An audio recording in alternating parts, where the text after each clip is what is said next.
All right, so if you're starting with we're starting with the Department of Corrections. My absolute favorite. Well, And make Yeah. make a recommendation, you make a motion to approve the DOC budget as presented, then we adjourn and I'll go out for breakfast. there you go. Done. Oh, that was, slick. Yeah. I'm buying. Better. As long as it's no quid pro quo. I was gonna say, Exactly. you might wanna, yeah. Word that differently. Yeah. Okay. See, want to start with the revenues? Put your own second page of the. Okay. To where Gene has them. Yeah, you know, it's something special about my change this time. Yes, So you're gonna just like. thanks. I appreciate that, Holly. Okay, so for our revenues, we're projecting a little. Coos County also appears to be suffering from the same increase in population that Grafton has. So we're projecting an increase in the number of Coos females that will be holding. This pretty much based on the kind of numbers we've been running this year. So we're have some confidence in that. For community corrections, those numbers are also going up. So we're hoping to continue generating revenue in that area. Federal inmates, still going to be a pretty rare occurrence. We have one federal inmate so far this year for like 2 days. And so we've got that, keeping that pretty minimal, pretty realistic at $200. And then, of course, there's the BDAS grant that funds the firm program, which is our major source of revenue inside the department. And is, if I could just add, going to increase, we just received word from BDAS. At some point, I don't even know what day it Couple days is, ago, yeah. that we're going to be getting additional revenues for fiscal year 27, so. Based on just what I did yesterday, I think it's gonna be $406,400, that'll be in the jail's revenue. 406 instead of the 280. Yep, 400. Wow, wow. Yeah, we're getting $110,000 extra dollars, so. Wow. Nice. Drop that on. The wonderful job the firm program is doing and alternative sentencing. Let's see. Still doesn't quite, it comes from the alcohol fund. Yes. Right. Any questions? Well, you started to say it still doesn't. Cover the full expenditures of the two programs, but it's much, much better. Yeah, okay. So, we also have an extra page in here that first. From the budget information. And. I was gonna say, we usually like to just move down through, we understand. There's a lot of similarities in the cost increases in budget. Salary. Yeah, I know. Yes. By the salary line. Yes, but in this case, I look at it, quite a, it's like $500,000 more. But some explanation. Okay, so a lot of the increase is COLA projected step increases and things along those lines. But on our security line, I'm asking for 2 additional officer positions. And my original ask was going to be 4. Have you met us yet? Yeah, I have, and I know I'm still We coming. did nurses and he was like,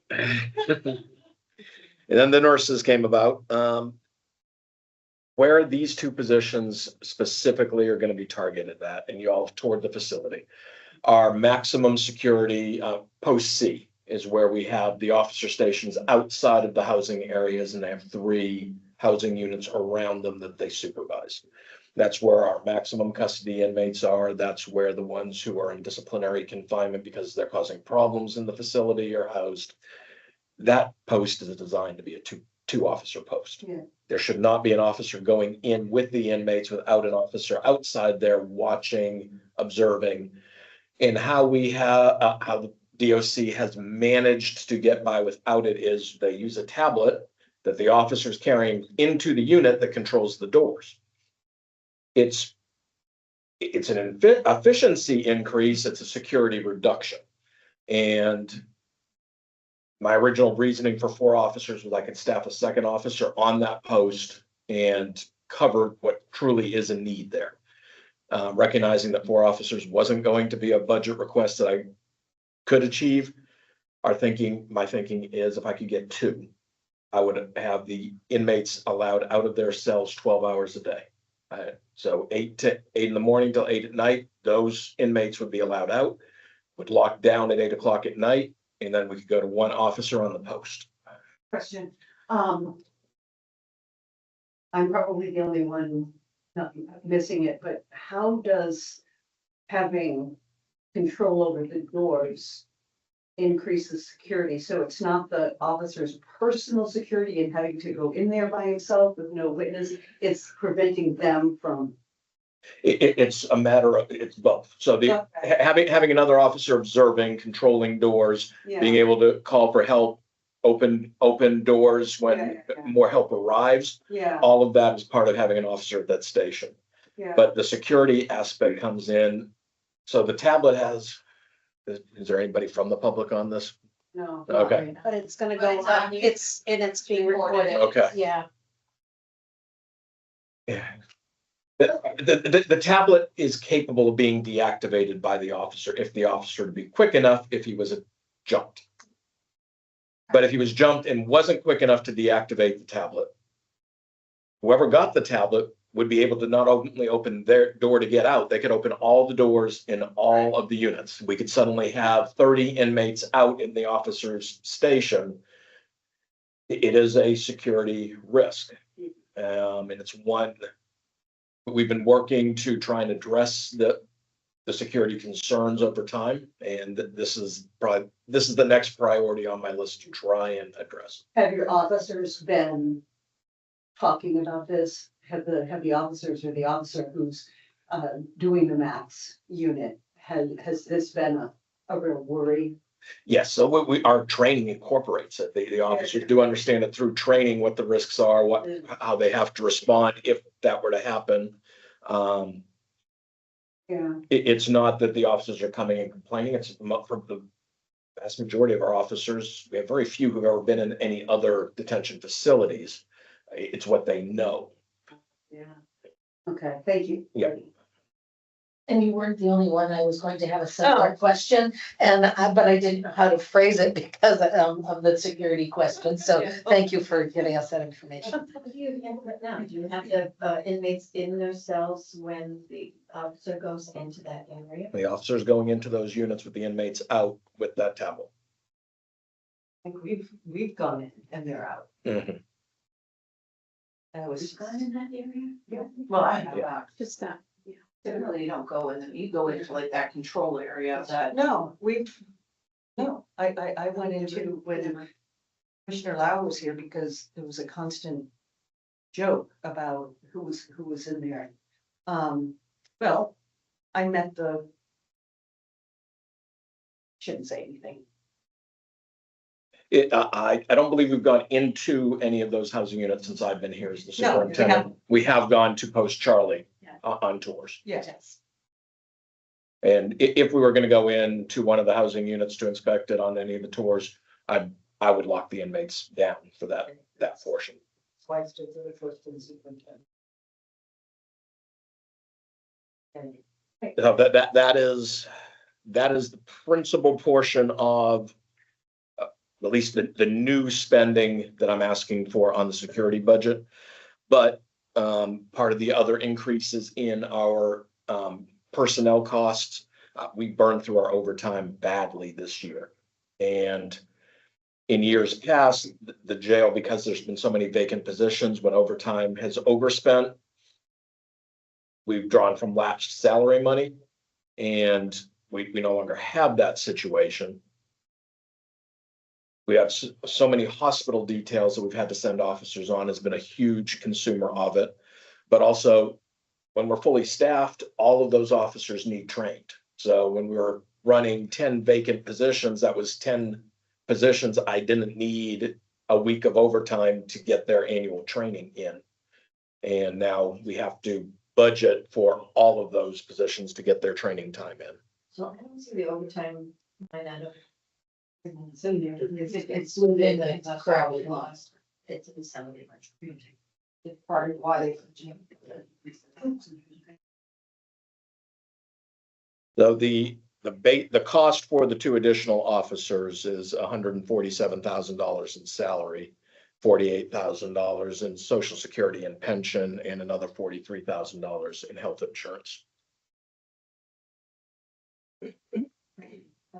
Tell us about the medical. Okay. You heard Shay and I come to talk about to get the traveling nurses. Shay is requesting for 2 more nursing positions to be in the budget to go to 24-hour nursing. I have heard from the night shift sergeants how much they have appreciated having nursing staff on full-time, in that they basically expressed the gap when the last nurse went home at midnight until the next nurse came in at 5 o'clock was a very, very stressful time for them, as new intakes arrived. They're trying to judge, are they medically stable from a layman's perspective? And they feel so much better to having somebody there who's qualified to take a blood pressure, look at vitals, examine somebody and say, yeah, I think he needs to go to the emergency room, or no, let's give him some Gatorade and monitor him and check him again in 30 minutes. And, but also in large part the workload that the nurses have, the documentation, the medical passes. There is truly a need for more nursing personnel. Our inmates are coming in rough shape. They're really, really rough. I think you told us that this would be a budget item. It's because currently it's funded out of. We did an LETCF. LETCF, yeah, so, is there hope that those 2 positions, if they're funded, could be permanent versus travel? Yeah, yes, if they become a regular budget item, full-time positions, we would advertise and try and hire local people and be full-time staff. I don't want to pay a traveler rate for a full-time position. No, that's kind of what I'd be worried about, Right. is it approved and then you could only get travel versus then that would be really expensive. Yeah, I was gonna say that because you're contracted services, you don't have anything much in there. No, we're looking for 2 additional positions to be added to the medical department as county employees. And do you think that there would be applicants? I hope so. We've got all of the nursing positions we currently have filled. Nursing is one of our biggest expenses. Part of that is, of course, nurses make a good salary. They're in demand. But also corrections nursing seems to be an appealing position for the experienced nurse close to the end of their career. Because the physical demands are relatively low compared to acute care in a hospital setting. There's no transfers generally between a stretcher to a bed. Most of the inmates are able to get up, walk to the medication line, receive their meds. And the jail really benefits from having those experienced nurses who are, especially if they come from an ER background or something along those lines, where that's a fake seizure. I've seen 100 fake seizures before, and that one's as fake as any of them. We benefit a lot from that nursing experience. But when we hire nurses, we're tending to hire them at the top of the pay scale because they're coming in with 20 years of experience. Well, that would be my only caveat is what Commissioner Hedberg just said. Will there be applicants? Because if there aren't applicants, I would hate to fund the positions and then have them just fill with travel nurses. That's all. Because the expense is so much greater. That's just a concern. I'm hoping not to use traveling nurses, where I would have to come back to you and ask for permission to use Well, money that's true. for travelers in that case. Any you won't have a lot of time between when the budget is approved and when you start your. But I'm just wondering if you figure that in there, the time. We would probably post the positions on July first. When the budget became new and start advertising, there may be a gap before we get them filled, but it's the same any other time a vacancy appears, we've got to manage until we can get the right applicant in, hired and oriented and on the job. Naturally, how do you feel about not having money in that contract and. I'm not sure where you get it, where it's coming from now. Paying from LATCF. Yeah, right. So it's not in budget. I mean, we wouldn't budget for both, so if you're gonna approve the nursing positions, we would leave it in there, and then if they're not able to be funded, we would just pay it out of that nursing.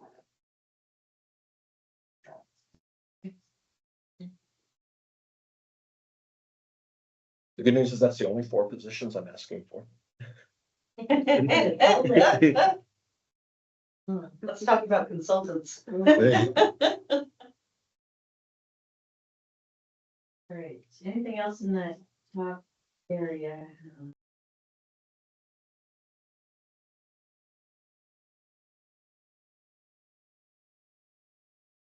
Even your education and training is fairly stable. Yeah, you're right. You're right on the number, budget there, the consultant line item. Yeah. Which, I'm sorry, it's 230 consultants, testing, appraisals, exams, supplies, ACA dues. It's just, it goes from 189 to 590. You have the sheet in the book that shows you what was paid out of opioid last year, that's requested again this year, and I think the consultant on one of those line items. yes, Yes, it is. So these expenses are included in his budget request. But will be removed if you take them out of the opioid. so. Last budget year, the commissioners approved about $37,000. I don't remember the exact figure. That would be this year's budget, but if we take the same items out of the budget, if you approve us spending opioid money on, and those items were our UA test, the urinalysis test that the inmates coming in use, and our pretrial services folks, when they go out and do drug tests, buying the drug tests, which do tests for opioids, from the opioid abatement fund, sending 2 of our community corrections officers to the adult protective services conference this year. All of the miscellaneous firm program supplies, the folders and journals and some curriculum materials. Yes, those would be the items that would come to $37,000 would be taking out of our general revenue request if approved. And Gene developed the budget with both scenarios, with it in the general revenue budget and with it pulled out of opioid and taken from opioid. And these were the dollars that we had already discussed, even though they weren't obligated, that we expected this amount to come out of our opioid funds. That's included. When we talked about our The other opioid funds, you said there would be about 40,000 in the budget, so that's, it is correct, so.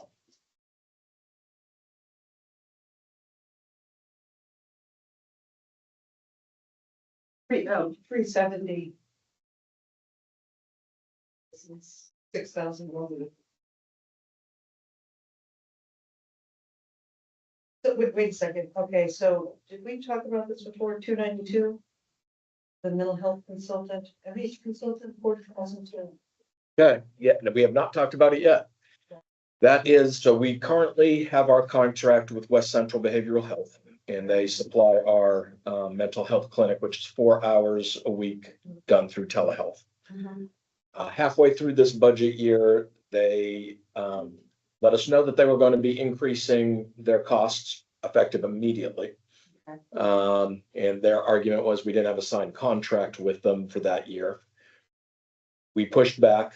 I pointed out that we had asked for a contract to sign multiple times, and all we got from them was a rate sheet.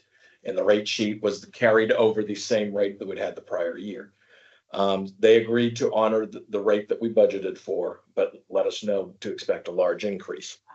And that increase was quite large, so they're going from $585 for a 4-hour clinic to $959 per 4-hour clinic.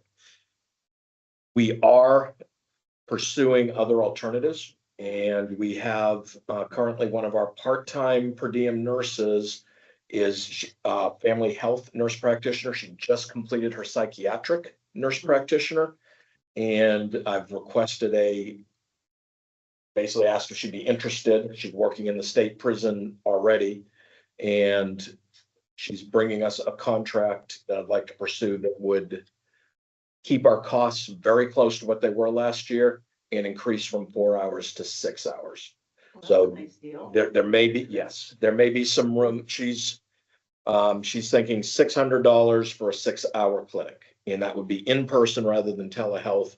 And Shay is ecstatic about the idea of going back to in person because the telehealth is, I guess, a constant headache for them. So this 52,000 number might change. I think that's going to be an area where, as we continue to develop the budget and try and hit targets, an area where I may be able to bring some money down.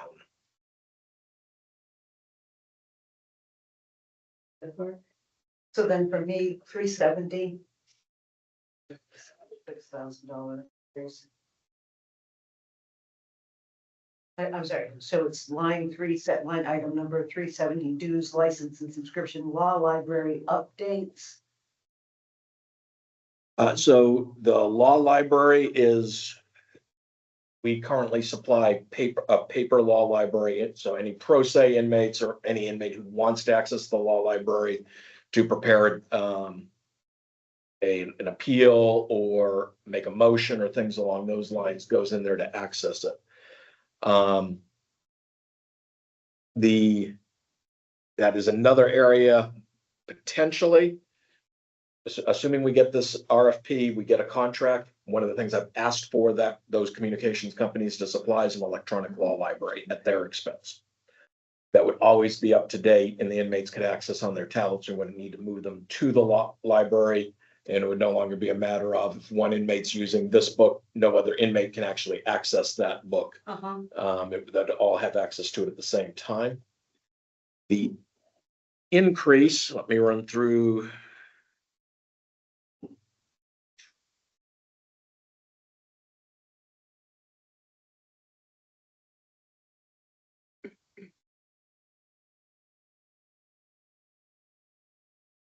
Yep, you see, I should have brought Jane.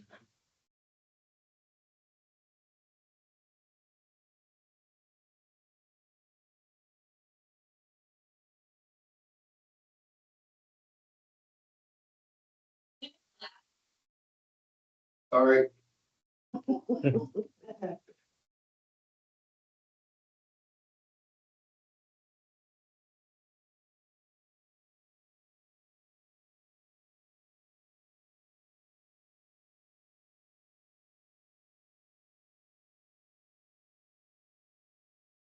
The question we're trying to answer is The law library updates. I understand that it's going to online versus paper. Well, it's not a done deal yet until we get a signed contract with one of these companies. And it's part of the communications contract. I understand all that. I'm just, just wondering if it's at their expense. As the superintendent said, why there's $6,000. So this is, that doesn't anticipate us. yeah, these numbers are us continuing to supply the service out of general revenue as we're doing currently. Online versus paper. No, this would still be paper. This is doing the same thing. But it's going up $6,000, same service that we're providing now? No, that's not where the increase is. I'm trying to. No, No. I'm sorry. Get back to us, that's okay. But would it be with booth, since we're having more officers? Would there be an increase in booth or something? No, so. Sorry. So our jail management system, we're due for an upgrade this cycle. And that they're increasing every single year. And okay.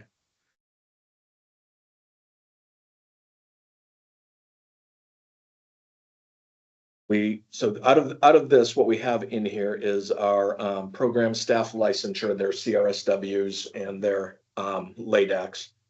The medical licensures, Okay, their CEUs, the kitchen's safe serve licensures, our licensing for the jail management system software, the law library. It's licensing. It's licensing and yes, memberships for professionals. And That's fine. Thank you. actually, you know what? It is the law library. Because the law library used to get paid out of our inmate phone communication system. And along with the jail management software. And we pulled those out of that. That money's now coming in as revenue, but we're taking the money to pay for the jail management system out of general revenue as well. We had our jail management software tied to our phone communication system. Okay. They paid for that basically as a commission. Then the FCC came out with a ruling that these companies couldn't pay those kind of commissions to the jails any longer. Okay. And we had to scramble, we put it back into the budget. The FCC has kind of come back halfway on some of those rulings. But I would much prefer to keep our jail management system paid for out of general revenue. Okay. Because we have to have it. We cannot get Yep. along without it. If we can extract some commission out of our communications contract that helps offset that, I'm good with it, but I'm not looking to necessarily maximize.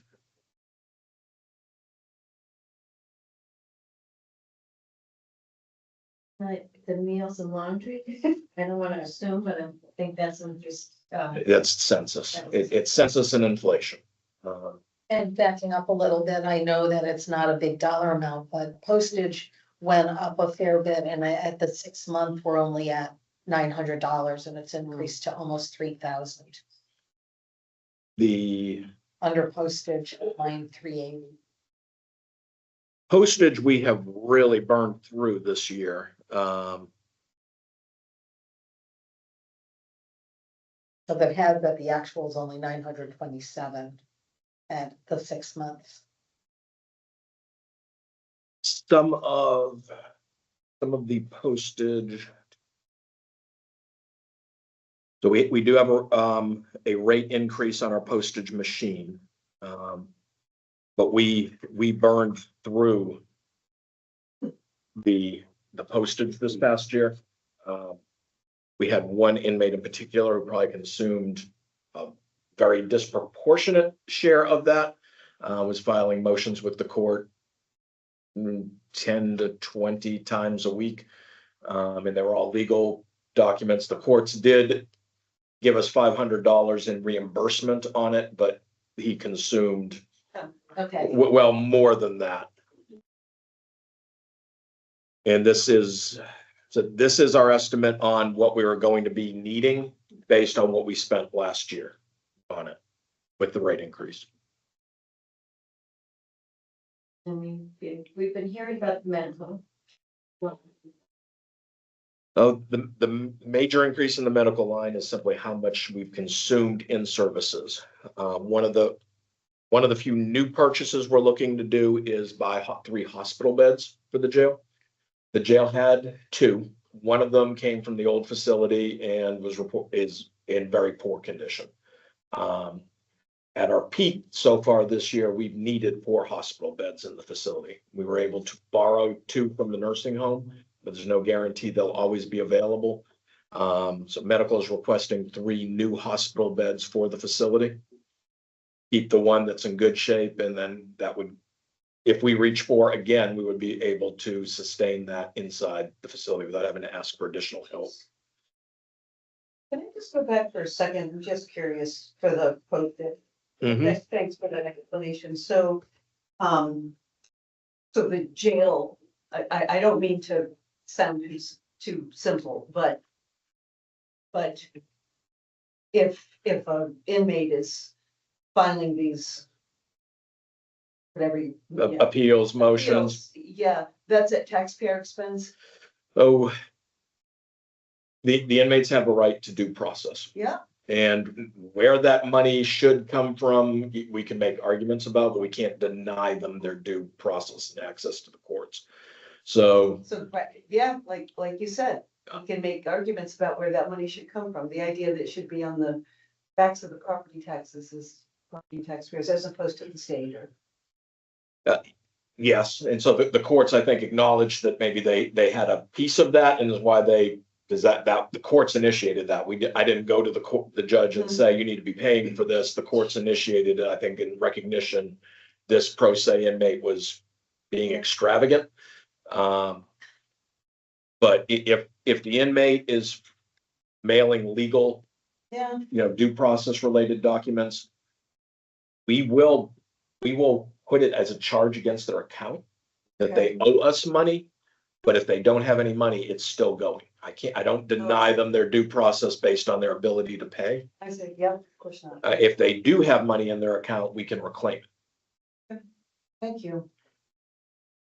And then we do hold those debts. So if an inmate comes back in, owes us $500 in postage costs, and they got $1,000 in their pocket, when Okay. we put that money on their account, we'll reclaim we're owed. It's also a blood from turnips situation. Yeah, right, exactly. Thank you.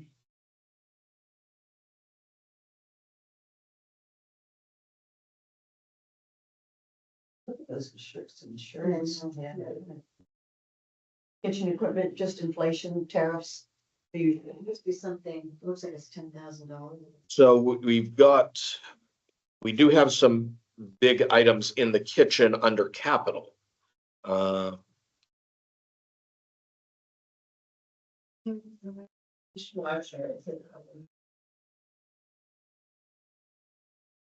Yes, we have a dishwasher and a dryer that are in for capital, but we're housing roughly twice as many inmates as we had before. The expenses have gone up on food, the laundry detergent. We ran through all of that in our first 7-month mark. We'd spent all the money we had for detergent. So 970, the kitchen equipment, it's not including the capital request. It should not be, no. Right. The capital is out. It's. This is the day-to-day items. We've got measuring cups, sheet pans, whisks, things that get used heavy in a commercial kitchen, break and have to be disposed of and replaced.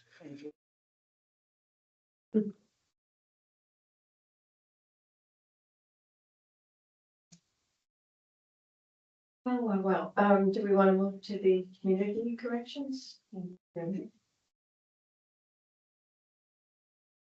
I just ask one question? Please. Clarify, sorry. So the medical line includes the purchase of 3 beds?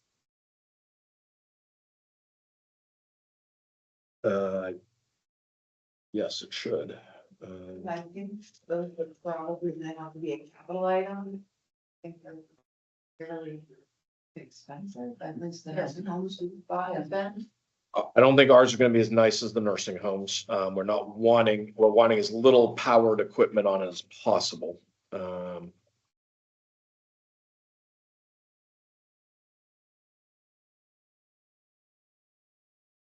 Thank you, Gene.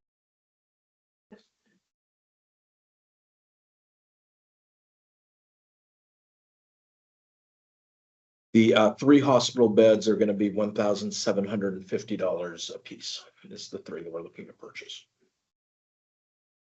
$1,753. $1,750 per hospital bed. Seem like very. Honest. Can't, I was just saying, can't buy a mattress. You just look, yeah. Yeah, they're very basic beds, but that's truly what we need. Don't have staff to staff medical with an officer, so we're not generally holding any inmates in the medical cells per se. We're gonna reserve those for when we get a tuberculosis patient or somebody with a serious respiratory borne illness. The negative pressure in those rooms will be critical, but we're not normally housing inmates there. So the hospital beds get moved through the facility. We're looking for as lightweight and unfancy a bed as we can possibly purchase for that purpose. But are they at the level where staff are not there for their beds? That they should be able to come up and down at least. Yes, they do have some basic functions, but it'd be an older style where you're turning a crank wheel or things along those lines to the extent we can, and anything that is powered on them, we have to work with maintenance to make sure we remove any risk of something being converted into a ligature or weaponized or anything along those lines. Can we move on to community corrections? Yes. Is there anything significant in the staffing portion? If not, we can put it down. So the staffing portion of community corrections, the major change there from last year is we did fill the position that had been vacant. It was one of our more experienced officers, came out on top of that selection process. So he got slotted. He was already at a higher pay step. Last year with it vacant, we would have budgeted it at a step one, and the officer that actually went into it is a number of steps higher than that. But community corrections does not have any large increases. Education and training. But that's Yeah. coming out of, that's on the list, that's should come out of that. So on opioid, we're targeting their conference, but not all of their education and training. But the national conference is out of opioid. So what's the difference between them? On the, with the opioid, it says it would be 12,393 for opioid. Okay. And then this one is 15,818, so that would only be 3,000, Thanks. 3,500. Okay.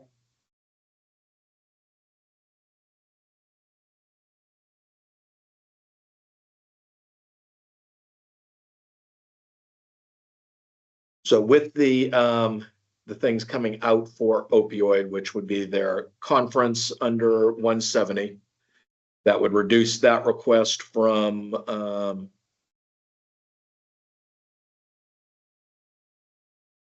Pretty much what you have there. yeah, it would be 3425 would be looking for. Okay. Would be removing under 905 the UA cups for $4,000. Okay. And then again, for 5,450.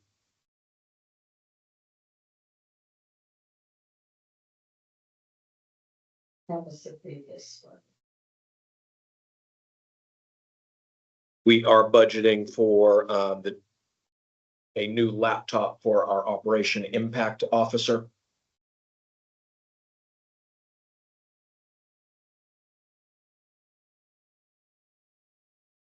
That's under 970.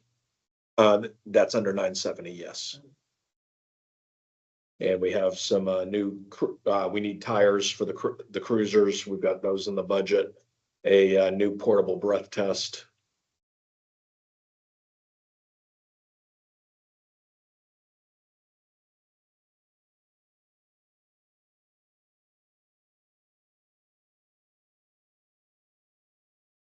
Should we move to governance commission? Does anybody have a peanuts? Look at your bag. I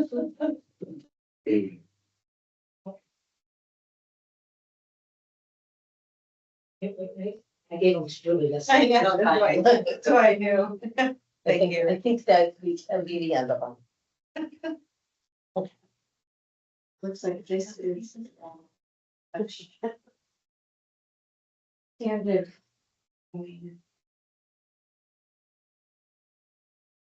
There wasn't a lot of change to our community corrections. It's mostly personnel and salary benefit cost changes. Do you have any questions on the governance commission? Is the, and the governor's commission is Julie, that's programs? Is that BDAS we're talking? Okay. I do have a change in BDAS. Sorry, I was still on, community corrections. So in one of my reports a few months ago, I let y'all know that Scott Gordon, who's an officer in there, had completed his licensed alcohol and drug, abuse counselor certificate. He's still working at a officer position, CRSW salary. I've looked at what we're paying LADACs individually over at alternative sentencing. If I can move him to a corporal / LADAC, we've created a job description for that. That would keep him at an appropriate salary and also allow me to keep him as a certified officer, which makes him multi-purpose rather than single purpose. He can go to the housing units and bring the inmates to class rather than another officer going and getting the inmates and bringing them to his class. When we have an emergency, he can assist with the evacuation rather than him being somebody we have to evacuate. And so that is a small increase in salary to move him up to a corporal's level pay grade. But I think it's appropriate, and for succession planning, Lucille's been running that program as a LADAC for a long time. I don't know how long she may be there until well after I retire, but I'd love having a second LADAC who's ready to take the reins of that program, and we can continue it without a glitch. If Lucille were to decide to retire or accept a different position. I really, really want to keep him in there, and I don't think I can do that unless I'm giving him a salary that's comparable to what would pay a LADAC somewhere else.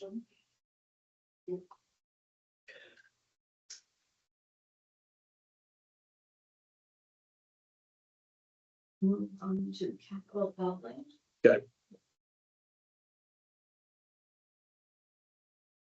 This one's fairly simple. We replaced one dryer last year. The other dryer is become a large maintenance issue. But both of these capital requests are supported by maintenance, that these items have reached a point where the cost of maintaining them is higher than the cost of replacing them. So their recommendation is that we replace the one dryer and that we replace the dishwasher. Because I know this will be on YouTube, the dishwasher in the jail is not like the dishwasher in anybody's home. It's a large piece of equipment that multiple people are working at the same time. It's a whole system.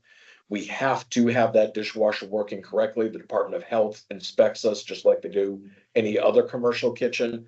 And that dishwasher is the #1 sweat moment we have every time they come to inspect us, because maintenance is constantly having to tweak it, try and fix it, repair it.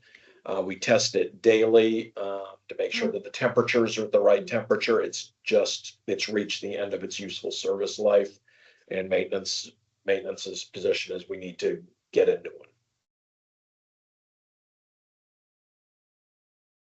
And they're not cheap. This one's $61,000. I had to do a similar project at my prior facility in Florida. It was about $300,000 for a dishwasher. And the cameras? The cameras are normal. Every year we're Okay. slowly, incrementally going through and updating the cameras to a digital standard and getting rid of the analog and the analog converters that really degrade the quality of the images.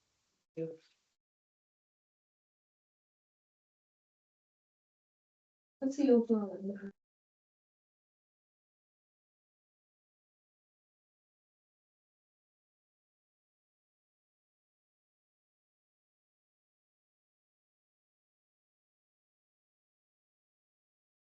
I didn't Do you want without community corrections and governance commission, or you want just? Jail budget's up $1,777,559. Thank you. That's 23.21%. That's with all four positions and the opioid stuff in there, you know. Yeah, it does include the opioid stuff, and that's just the 6,100 budget. That's not the 6,115 or 25. What's the increase in, from the population? What is there a percentage that? How much have we increased the inmate population? We were running We budgeted 90 this year and we're at 100 for the next year. hundred and ten. I think hundred and ten is what, at least for food service, we're budgeting for hundred and ten. So that's almost a 20% increase.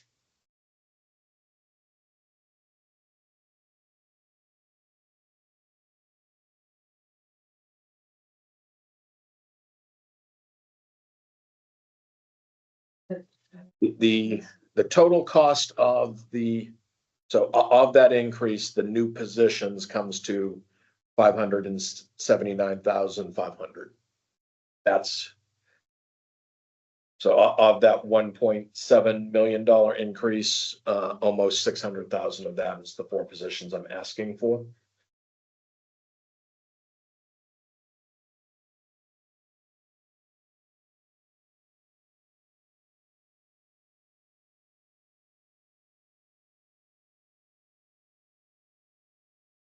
About right, 120,000 per.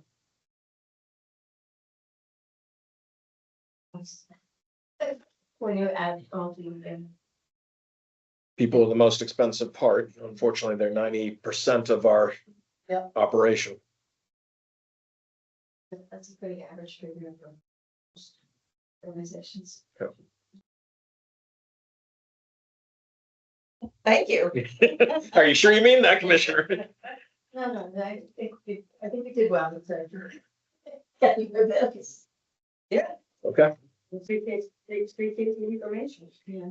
And I don't think it was a huge surprise to any of us as we reviewed the budget that it was going to have a significant increase given the increases that we have in every budget this year with the health insurance and whatnot, but plus the needs that the Department of Corrections is facing. And you're right about the song. Right. It's not a surprise. You've been warning us. So, thank We're you. not mad, yeah. Nobody's mad here. Great. All right, thank you. Thank you. Thank you.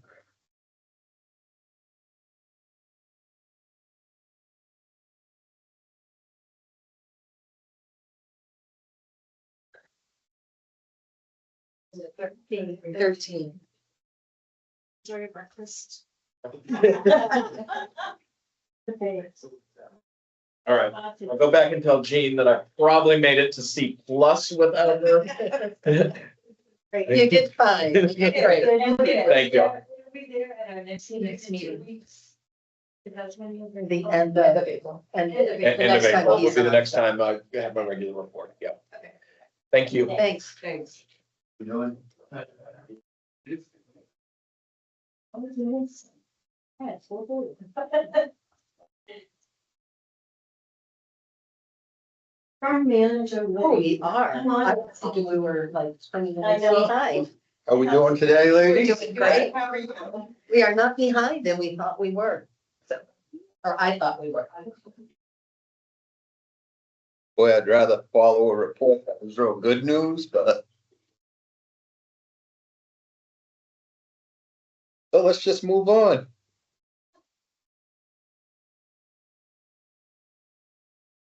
Nice haircut. Next I wanted time. to- yeah, Next I mean, time. it wasn't my place especially, but so I was gonna go like this. to you. I love it, actually. I've had my haircut scheduled twice and because I have elderly parents and all that, you know, their needs come first. Absolutely, Yeah. absolutely. And So it looks great. I haven't told them of my next appointment, so maybe we can get They there. don't have here, that's the That's celebration. what he says. That, yeah, Yeah, good point. I mean, none of my brothers do. Father doesn't, so I think genetically I'm superior. Looks like it. Or Or not. that mailman rumor's right. Boy, after listening to the last report, I feel good. Good, yeah. How about if we start with revenue? Revenue. Yeah. That's a good place to start, because as you'll see that we have some good increases in our revenue. Sale of milk is down a little bit. I adjusted that to, this current fiscal year, we had budgeted for $20 milk. Fiscal year 27, I budgeted for $18 milk, so hopefully if the projections are correct, that number will be going up some, so instead of being a target this year that we're not gonna reach next year, it's probably gonna be something that we exceed, hopefully. So you think 18 is enough of a decrease, cause didn't you just Yeah, report that it was it's, 16 it's something? it's starting to inch back up. I talked to one of the board members on Argonaut about 3 weeks ago, and he indicated by May, the price should start going up. It's not gonna go up a whole heck of a lot, but it should be up probably around, $20 or so.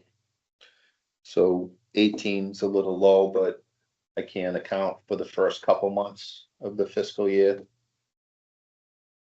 Sale of livestock, we increased a little bit based on, our current sales. You'll notice, actually, I just handed Samantha a couple more checks that we had. Our calves are still selling very well, and any of our cows that we sell for beef, are still selling well, so. We get piglets too, or we? Yeah, we got, right now, we had, our first litter was 7 piglets, our second litter was 15. Out of that 15, we lost 4. So right now, we have 18 piglets with 3 more, due anytime. So again, I'm hoping for like 50 piglets, we sell those for $150 a piece, so, that's a nice little revenue bump too. Services to the nursing homes relatively the same. Sale of produce is down a little bit. I'm not gonna plant potatoes this year, for 2 reasons. The biggest reason is the seed potatoes themselves. The price for the seed potatoes went up a lot. And then our biggest struggle with the potatoes during the course of the year is the spray and maintaining the potatoes. Last week, we were averaging spray about every 7 to 10 days. That was very expensive. When I cost that out at the end of the year, we didn't really make that much on the potatoes. We had a very good crop of potatoes, but the profit margin wasn't there, and I expect the spray to go up again this year. So to compensate for that, last year we started developing some relationships with other farm stands, most notably one down in the Belmont area. And he's gonna be purchasing, last year he purchased winter squash from us.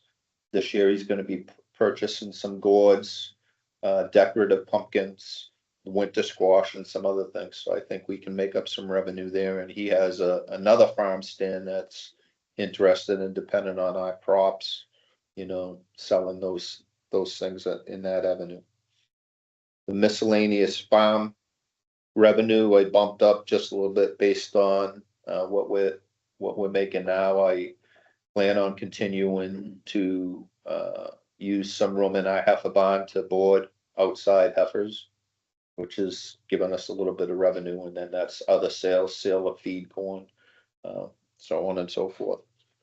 So our revenue for fiscal year 27 is roughly, well, it is $47,507 more than the current fiscal year.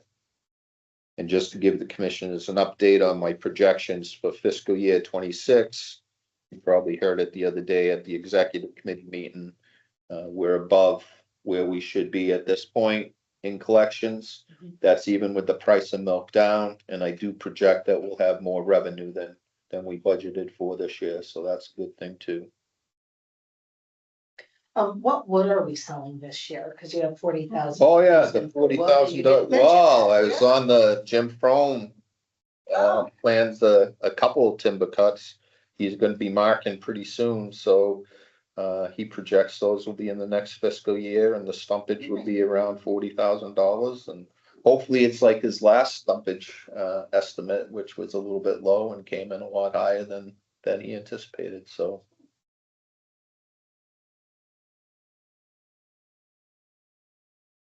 Capital outlay? You haven't had one of those since 7,100. 7,100? Yeah, Okay. maybe budget. 7,100 line. Basically, the biggest, unless you want me to go line by line, the biggest increases in the 7,100 lines, basically the salary and benefits. The farmer's salary is up consistent with the price of cola and step increases. Health insurance is up. That's probably the line that's up the most. Go right on down to start with that. So education and training, so, sorry. But where's it start? Gas and oil, like that's? Yeah, gas and oil's up a little bit. That was a recent change based on some of the things happening in the world today. Price of diesel is, you don't know where that's gonna be, so I felt I needed to adjust a little bit there. Seed fertilizer, we keep hearing about that. Yeah, that's, I actually decreased that based on some of our expenses with the potatoes.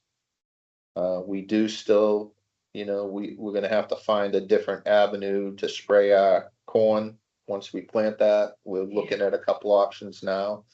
So hopefully we're still in the ballpark there. The farm stand expense, is that because we're eliminating the potatoes? Not, well, part of it is, out of the farm stand expenses, there's an expense for buying the potato bags to pack the potatoes in, so we won't have that expense. But that was one of the expenses when I first came back to help you out as you, whatever you call me. That was a significantly high. I could never figure out what we're spending on that, so I've watched that the last 2 fiscal years and we're adjusting that accordingly. Basically, what I've used it for is to buy the seeds that we plant for the crops that we sell at the farm stand and some other, the other expenses that we have over there, so. It's coming down, Yeah, as you, Like, you only have up to 6 months at only $82. yeah, well, you gotta understand now that there's probably a invoice somewhere, it's on the Probably credit that I'll card. sign that Yeah, coming in right now. $16, That's what I was thinking. $1,700 for Hmm. seed, so that's gonna change a little. Pretty soon. The farms, unlike other departments, being seasonal, things happen different times of the year. You'll see all of a sudden our expenses shoot up. Overall, our expenses over fiscal year 26 have increased $21,216.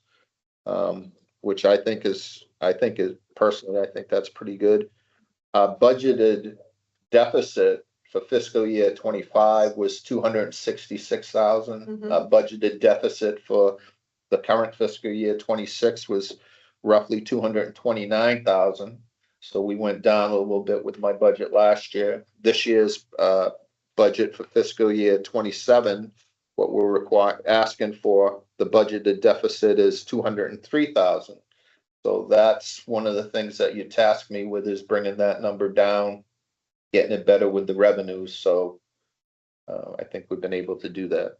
Thank you, Glenn. You're welcome.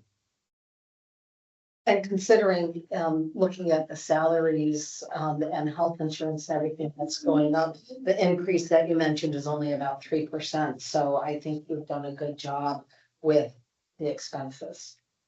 Thanks. Thank you.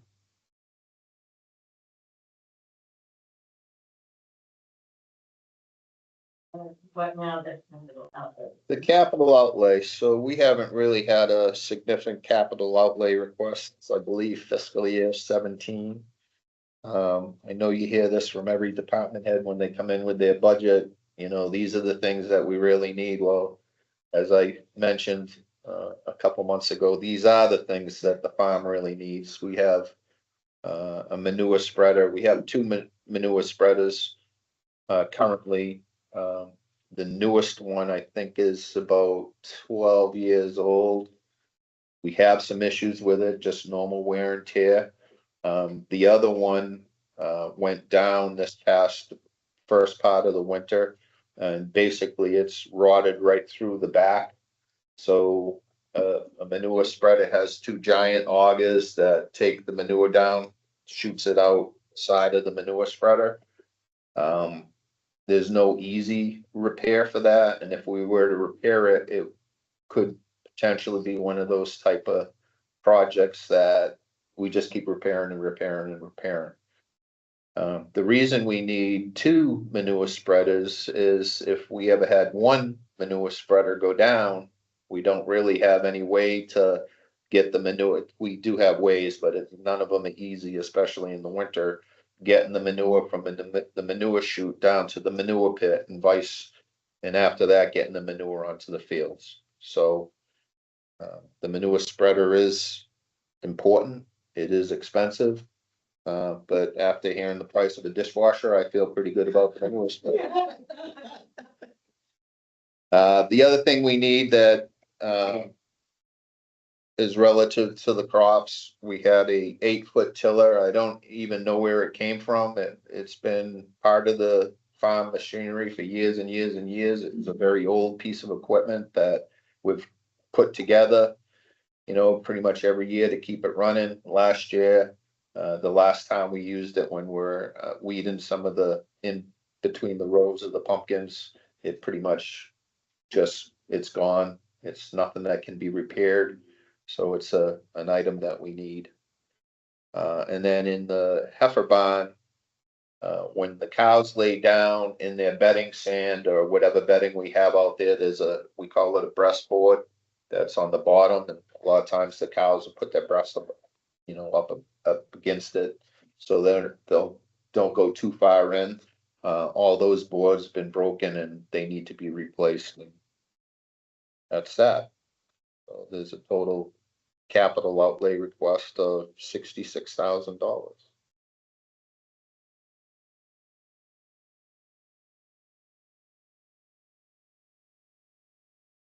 For me, I was just wondering who does that work to replace those boards? We do. People recycle. Yep, we do that. So that's just the cost of the. Just the cost will, you know, we'll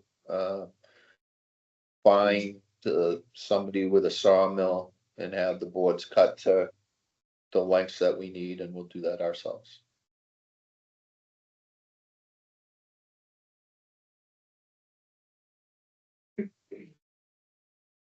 Well said. That was impressive. I get a whole hour, don't I? No. You But- have now, you have a half an hour. took 9 minutes. Yeah. You don't have any questions? I think you explained everything really well and the. Experience, Commissioner, experience. Yeah. Remember a big, I think, was it 2017? I remember a very big conversation about a manure spreader.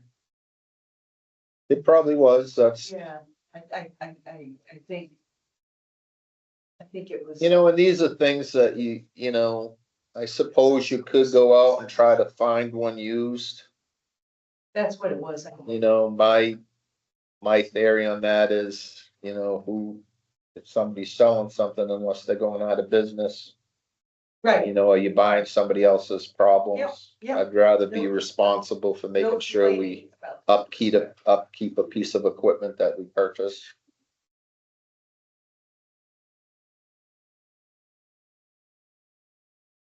There's no questions. See you in June.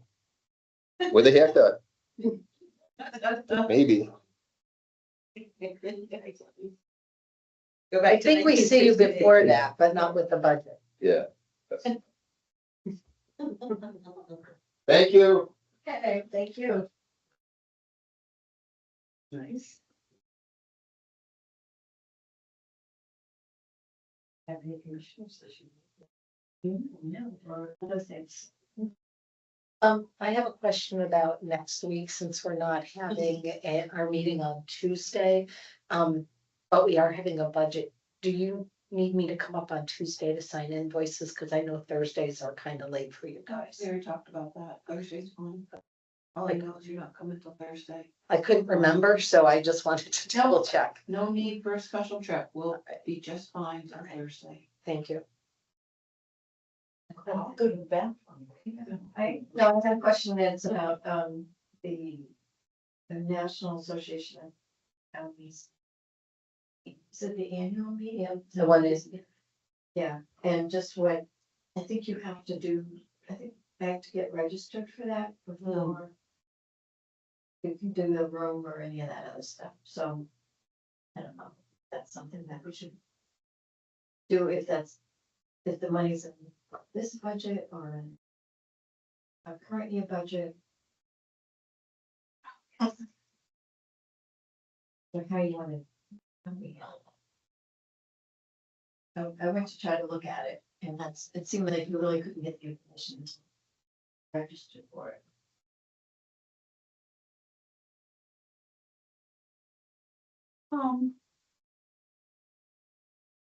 The, Yeah, you definitely can't get a room until you. Can't reserve a room until you register, that's, I think, but. Or in other words, not to be. 2 miles of walking or something. 95 degree heat. Yeah, you want to go to the hotel early. That's what I was thinking. Yeah, I couldn't get any information about the housing.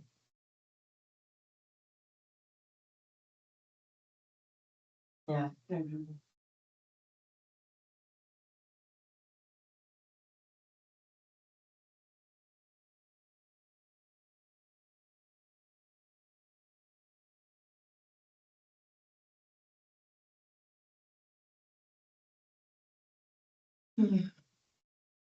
Yeah, I was thinking New Orleans in July Will be very good.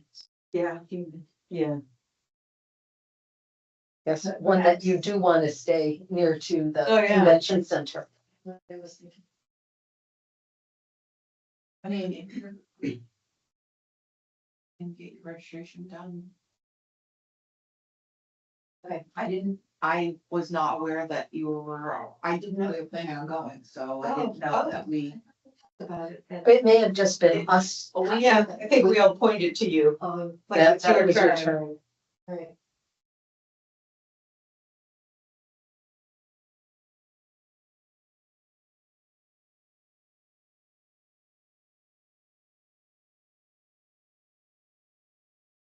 And I was thinking, at least it's not like Albuquerque or Phoenix. You know.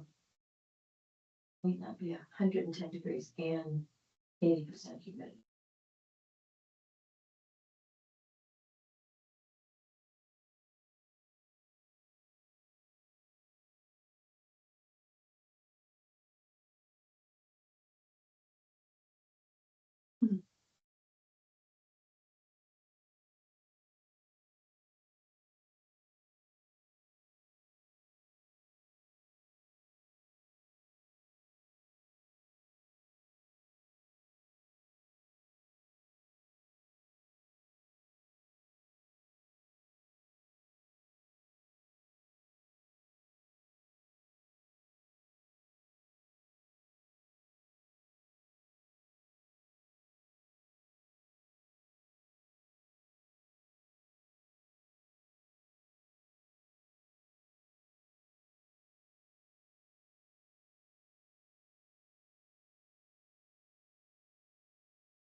About changing the course of the opioid. Counties might do invest.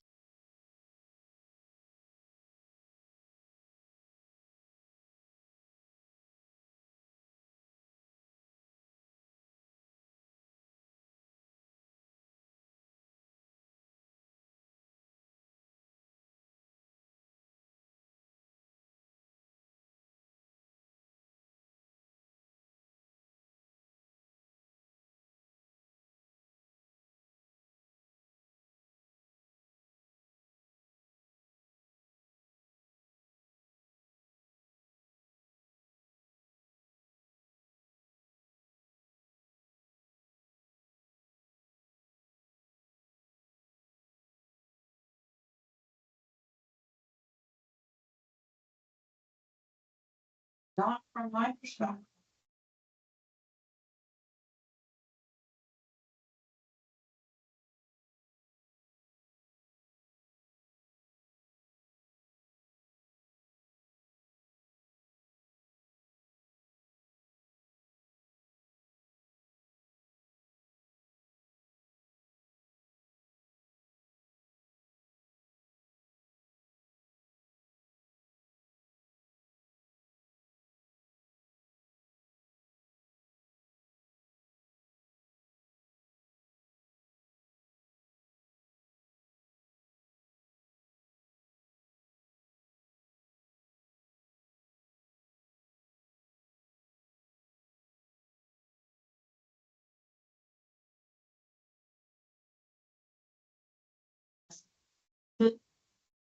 If we see if we can do anything.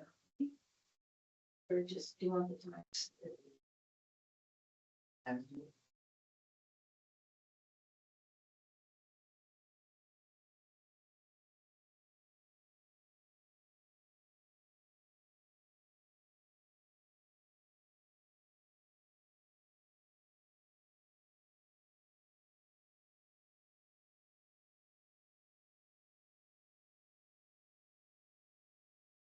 The under 80. Yep.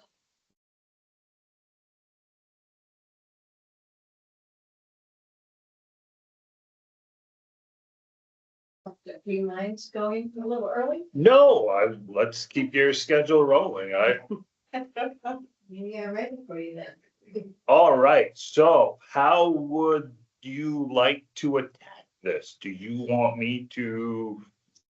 I'm sure you don't want me to go line by line, but I can if you would like. What if we start with, any revenue?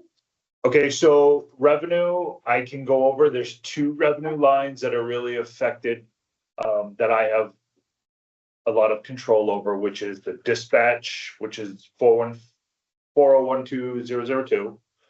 I have to kind of be tongue in cheek with this one because the numbers don't close on our billing cycle until April. So I always use our previous year as the placeholder for revenue for the dispatch line, and then I will be back usually mid-May with my suggested and an actual number that can reflect the usage from each town. So that's kind of just a placeholder number. The other one is the alarm, which is 4012-112, which is status quo. We don't have any new customers, but we don't have any customers that we're losing that I'm aware of for the alarm monitoring. It's not a huge number, but it is revenue. The rest of the revenue line is really Sheriff Myers' piece. I can probably answer some questions if you had any, because I do have some working knowledge, but it's not my forte. Nope. We can ask yours. Yes. With yours, and it looks like they're the same. Yes. So like I said, the dispatch fees will probably not be the same. It will probably be the same ballpark, but the number will probably not be the exact same.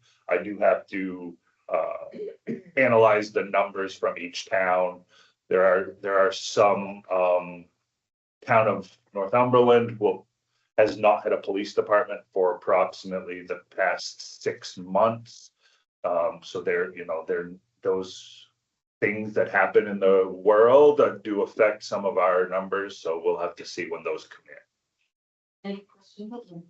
Well, if they don't have a police force, does that increase or decrease? Well, we still manage their calls, we still answer the phone for them, but they don't have anybody actively creating car stops, signing off on follow-up, so the call volume for that specific entity will go down.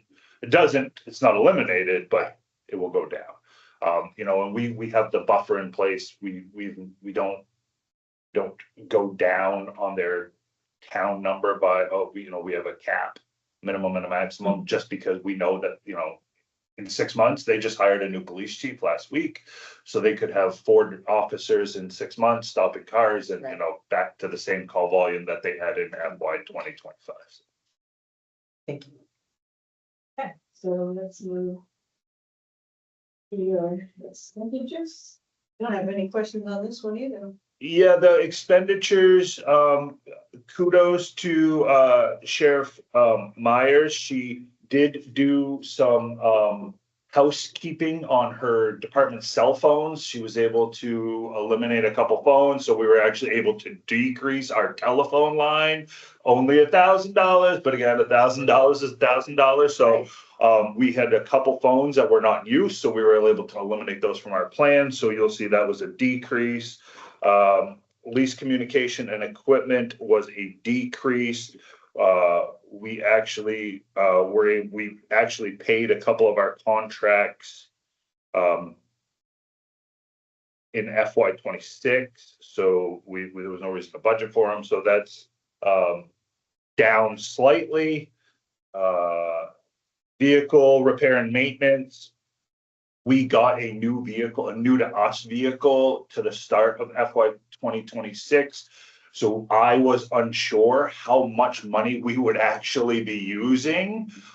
So we went probably on the aggressive side, and now I think we have an idea of what when we're gonna need tires, how much we're gonna do an oil change, that stuff for our fleet, the 3 vehicles that we maintain. So I think that we were able to decrease that and get it in line with what we're actually gonna use. On the other, everything else is pretty much status quo. The salaries are the salaries with the union negotiated contract. Otherwise, I don't have anything to highlight for you. If you guys have any questions. Pretty good. No, Thank you. Those questions? no, I was very surprised because a lot of our other budgets have had significant increases. Well, I won't speak for, and we have always been, always try to be fiscally responsible. We're certainly cognizant of that fact, especially in the climate that we're in. And you guys have always supported us when we needed something. We have always been able to figure out a way to make it work. So I don't have any, huge increases. I would touch on, if you want to go to capital. Yeah. That is, you will see, and I spend a lot of time thinking about this stuff when I can't sleep. So our recorder, which records our radio transmission, will be end of life in this fiscal year.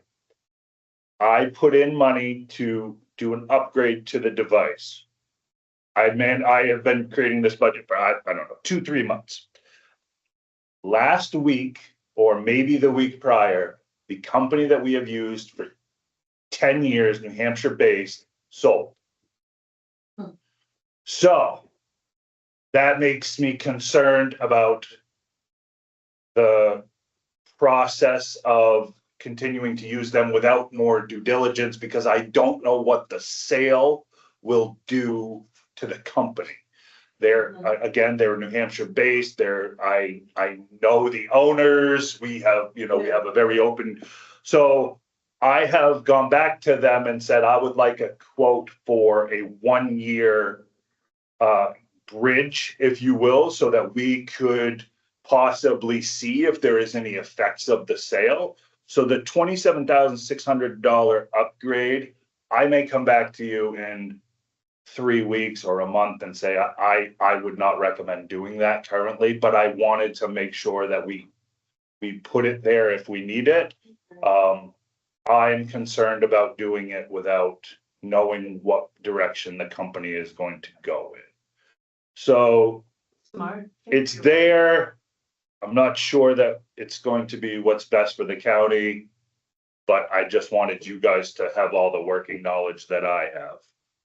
Like I said, when I created this, it was my intention, or I thought it was best to go with the upgrade, and it very well may be. I'm just not sure that doing it within 3 months of the sale of a company, because it was sold to Motorola, which is a very large company.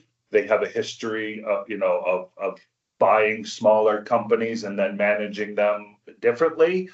So I just want to make sure that we're all doing what's best for us. And I don't know exactly what that looks like. I'd hate to spend $27,600 on a guess. So I may try to get them to give me a quote for a bridge for a 1-year contract, maintenance, no upgrades, just to see what. So I have it in there. Know it's there. Know that I'm not sure that it will be what's best for all of us. So that's my highlight on that. And any other questions on capital reserve? The total with that in is 53. 53,600. Yeah. And just so you guys know, and I don't know if you want to, you might remember at the first full delegation meeting, at the first delegation meeting, I got to make my first pitch to the full delegation, which I have never done before. And that was in regards to I think it was about $58,000 request from our capital reserve funds, which was for a core update to our LMR, land mobile radio system. We never made that expense. The upgrade was actually covered by the state when they were upgrading their equipment. So that $58,000 request that I made is null and void, and we won't be doing in this fiscal year, or hopefully we won't have to do another upgrade for 3 to 4 years. So that money that we did have earmarked for that expense will no longer be expended and will stay in our capital reserve. Okay, okay, thank you for the. I wish I never had to make the presentation now, but hey, hindsight's 2020, right? Great learning. It certainly was. There were a lot of unknowns in it. Very well said. I do have a question going back to the budget. Yeah. Because it's different from every other one. Is it just the different mix of employees that we have an actually decrease in the health insurance line every other? So so I have never had HIRP, Health Insurance Reimbursement Plan people that worked for the communications division, besides myself years ago. I currently have 2, which was the 2 newest hires, both went HIRP, which is very, very rare from my experience in my department, but they both are HIRP. So you'll see, I've never had HIRP on mine before. Ladies and little health insurance. I was seeing All the, of that. I see it up there, so. The other thing is they don't have the count, they have.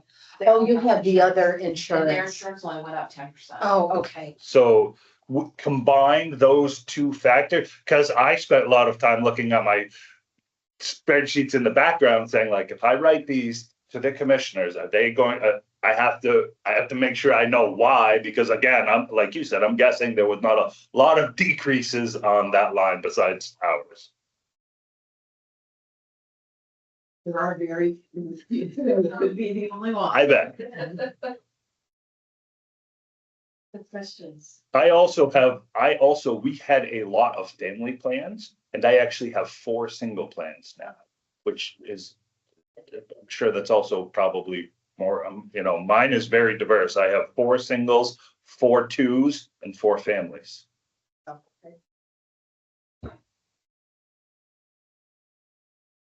Okay, you're all set. Good. Good. Well done.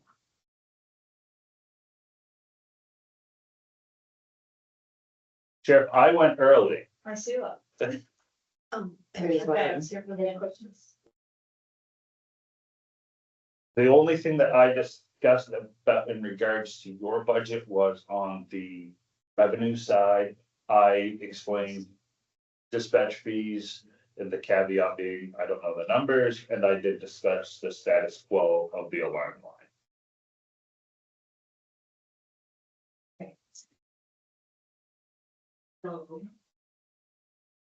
And I will stay for the sheriffs just because I have been here a long time with a lot of gray hair, and I can provide some historical references if needed. Something that's possible to do now. Early, half hour early. You guys need a break? No, good, no. Good, I was gonna say, why don't you come in? Sometimes people complain they don't hear well.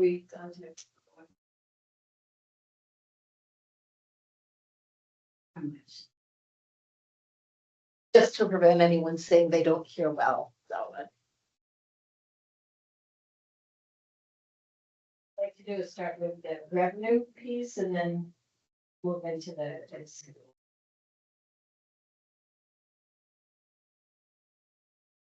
And we've heard about dispatch fees and alarm monitoring services, those 2 items.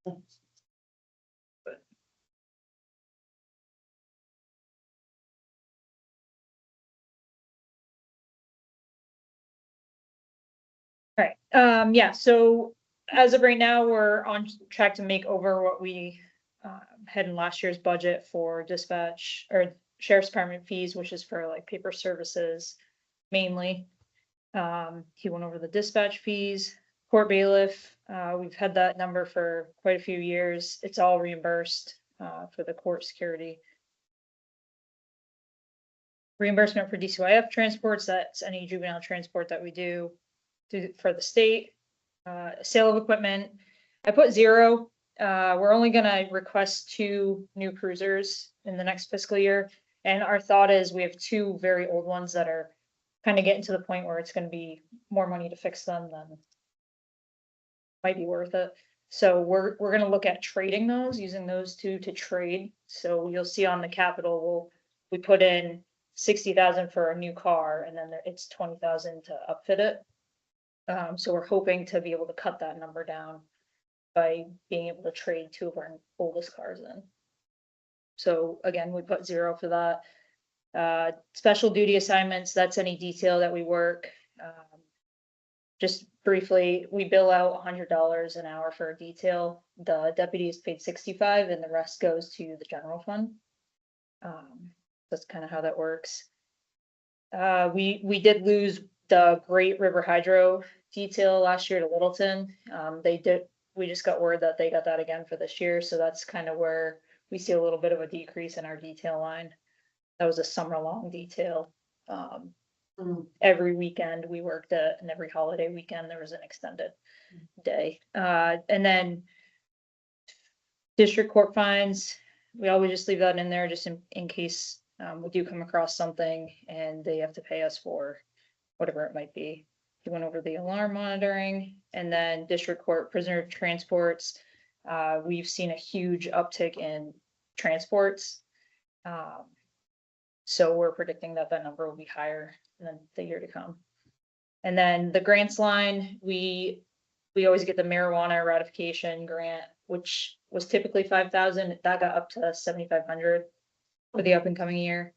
And then again, we have that Northern Shield grant for 40,000 and the highway safety one for 8,500. Nice job.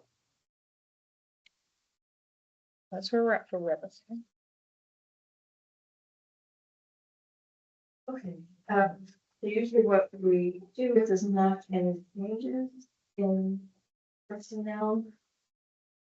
Probably talk about the deputies overtime, since it's such. Yeah. Yep. So we increased that line. Initially, I decreased it by about 10,000. But then we added in that Northern Shield grant. So that's what that increase was, to cover that grant. Okay, so it's a wash. So they'll send it back. Doing the grant line. So we actually went down in that line, but we didn't because we have the grant.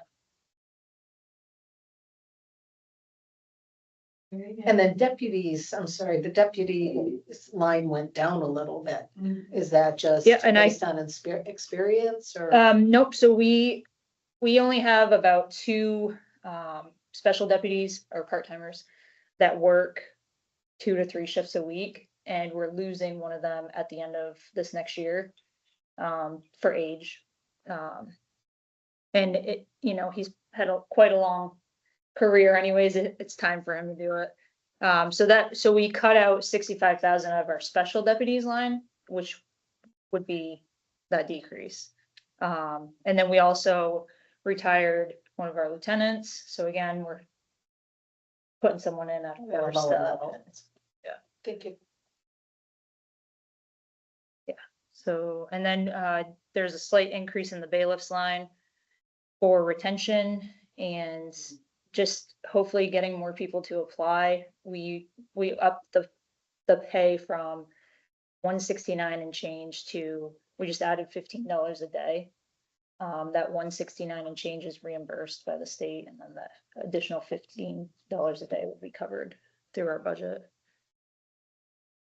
So they're paid on a per diem? Yep. And then they work either a half day or a full day, so.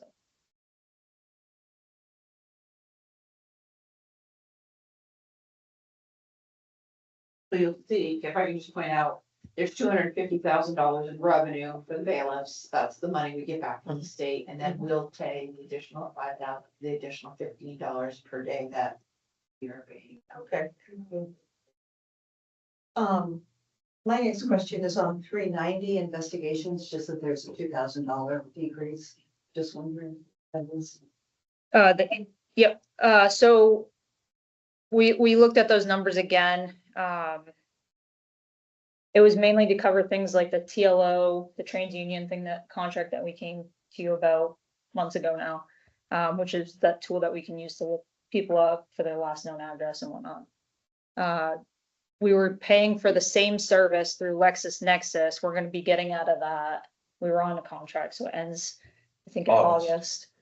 August. So we'll be saving money there.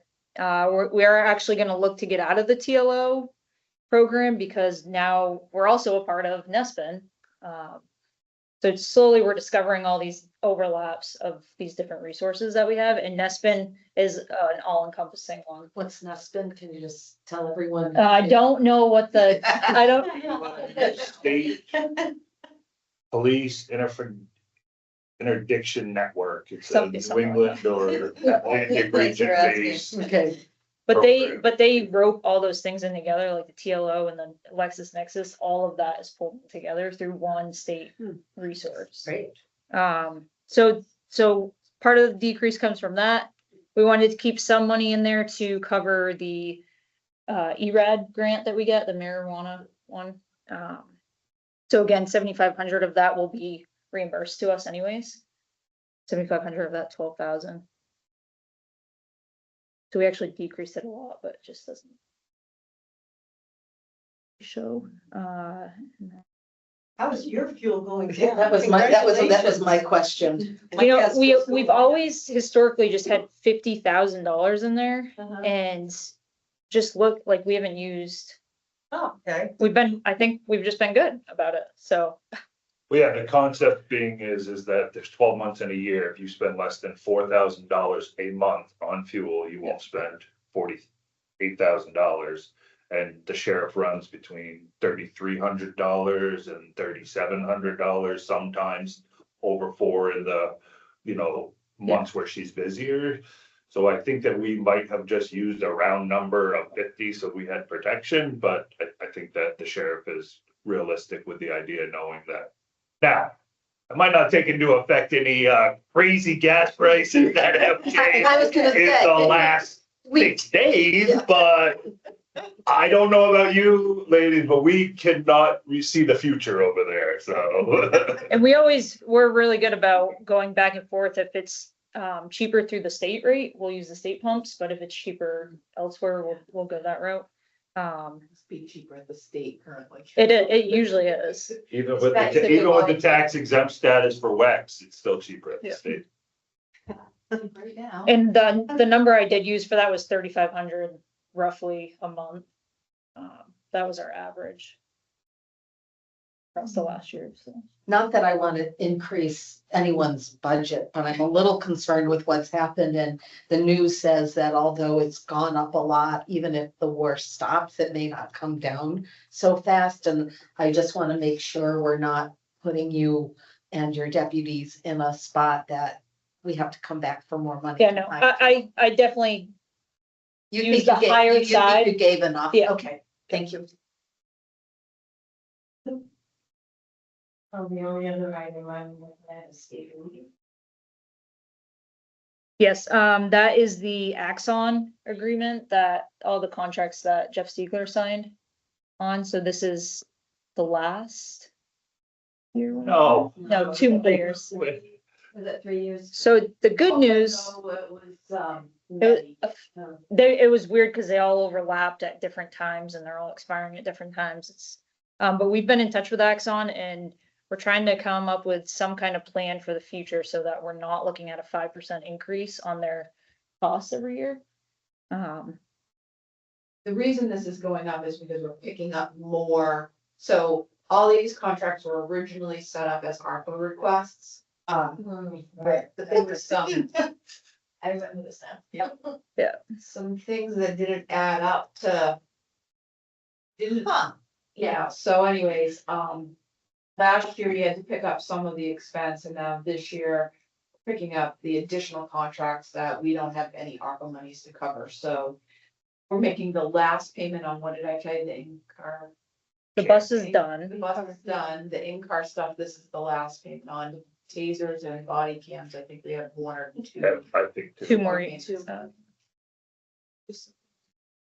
But I suspect a lot of the stuff 2028, then sorry. becomes end of life and you're gonna just be Well, negotiating you new know what? contracts, And they so. don't make it, the concept in, at least in the law enforcement world, seems to be, there's no more one price purchase. It is now all subscription based, whether we're talking about software or tasers or cameras. They don't want you to pay $50,000 1 year and then you have it for 7. They want you to pay $35,000 for 7 years. So that concept didn't exist when I started.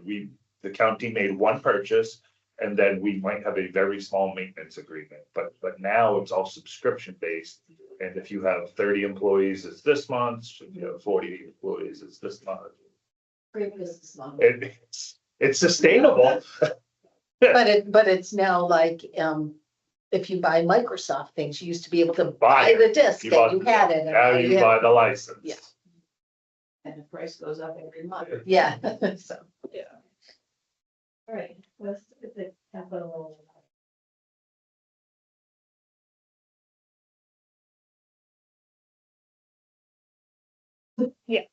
So like I said, we got some numbers for, the 2026 Tahoes. We're gonna stay with the Tahoe just for, be all on the same page.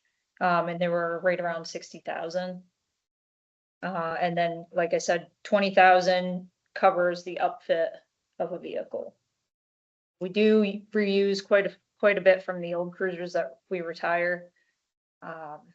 Such as like the car camera, all of the electronics inside, the cradle point, which is the Wi-Fi for the car, and the radio. So that's where we're at. And again, we're gonna try to do a trade with 2 of our cars, to hopefully bring that down. Have you had any research in like what your trade-in value might be? A little bit. I think we got a number of like 16,000 for the old Tahoe, one of the older style Tahoes. And then the trucks, just because they're such high mileage, was like below 10,000. So. But I look at it as I think it beats the auction that we use, that process. Yeah. I think we're able to get more money by going the trade route than putting it up for silent bid. So these don't include the trade-in value, this is just. This is just face value and, Come in, hopefully. Yeah. and we can't get like a hard number on it yet because we're still driving those vehicles, so the mileage is just gonna go up until we have some kind of different plan in place. Questions, commissioners? Oh, I just have one, and it's kind of my always, have we had any association or events with ICE with you? Because you said no in the past, but I just always want to Nope. check. Nothing. Great, thank you. And I just wanna comment that, thank you, nice tight budget, thank you very much for that. I will say I always ask because that's what my constituents always ask, and I say that I ask you, so thank you. Consider yourself fast. And I think given the recent news about the towns and that have been taking. Yeah.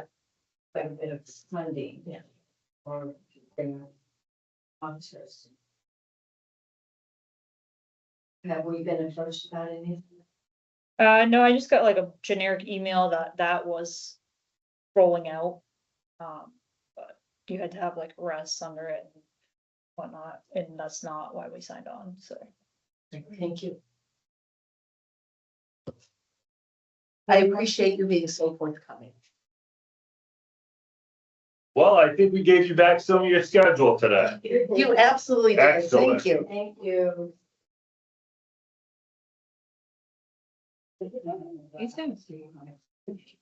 Yeah.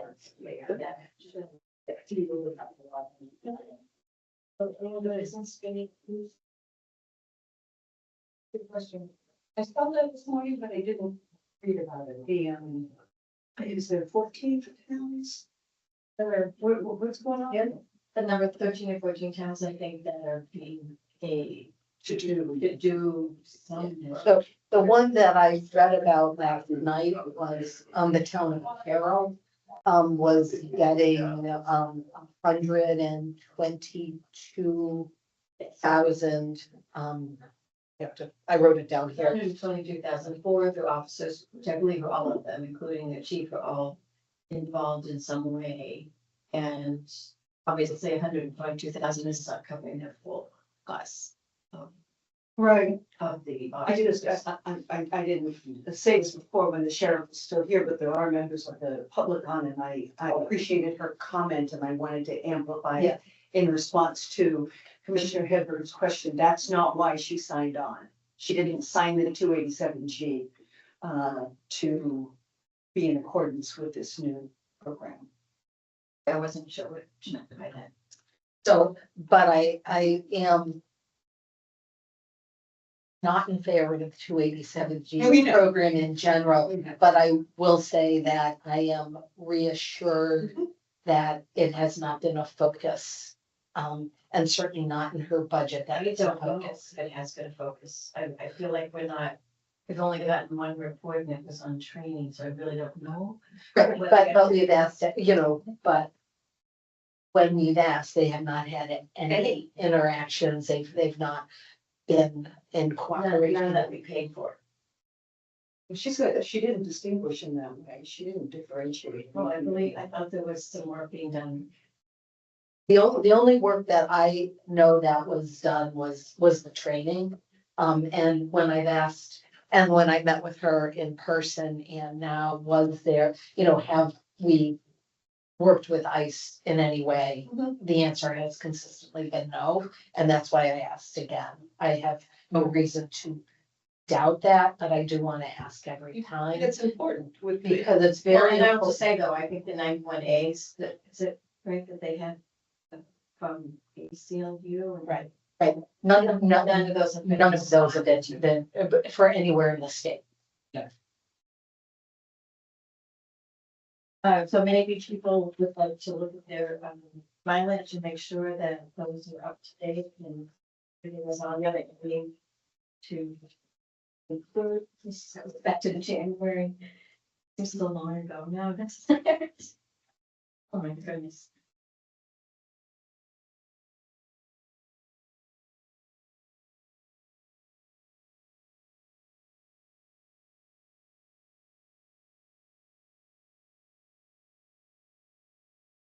And I know I've only been to one of the conference, the legislative conference.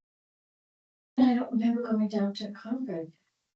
I don't know. There was NHAC, oh, yeah, I don't know if you were there. It was the 9th, the 6th, and then the one in March was virtual because it was bad weather. So it was So we had January 9th, February 6th, I went to Concord, and then in March, everything was all done virtually because it was bad weather. I don't think so. And then we had the I better take it off. Legislative conference at 2:20. Yeah. I can't remember about the night.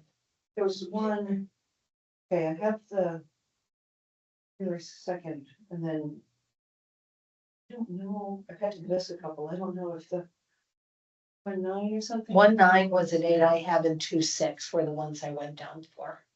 And then the legislative conference was 2/24.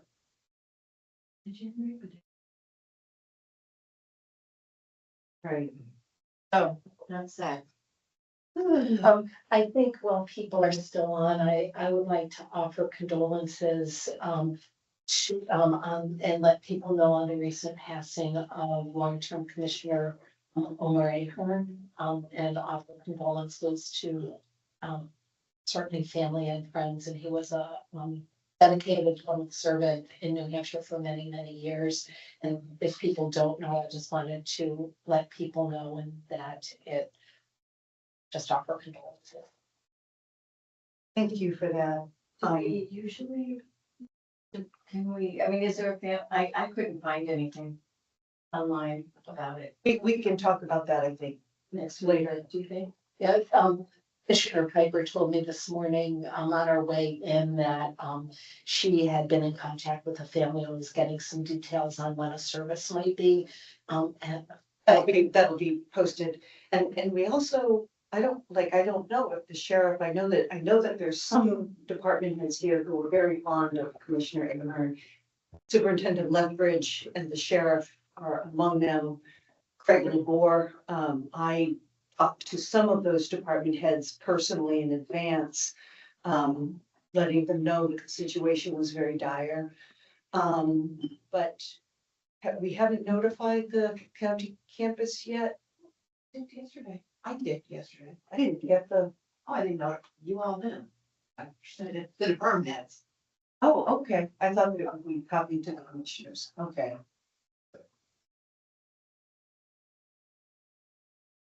I don't need to. Can it be copied so that I know what was said? Thank you. I just had no idea, and so I was like, I can't find a obituary yet, so. there's not gonna be a, yeah, I think that'll be a, no, but I mean, I didn't know that they were contacted, and so I didn't know whether to express. I told you yesterday that I was gonna take care of that, so I figured you knew. I didn't see it. I think and everybody had a really terrible day yesterday. Personally, with the loss of Omer, who's a very good friend of mine, and with other health problems that are going on with staff. And so, though I will take care of that, I didn't see that it had been done. I'm a commissioner. I'm simply asking for follow-up. So thank you. And did you see my email back on the name of the gentleman? Yes. There they are. Look at that. Hello. well, just because we finished early before, so. Well, perfect.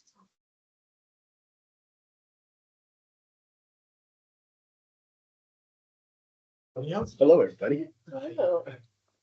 So we make some introductions. I can never remember who's met who. Have you done this before? Not. Yeah, but not for a while. Yeah.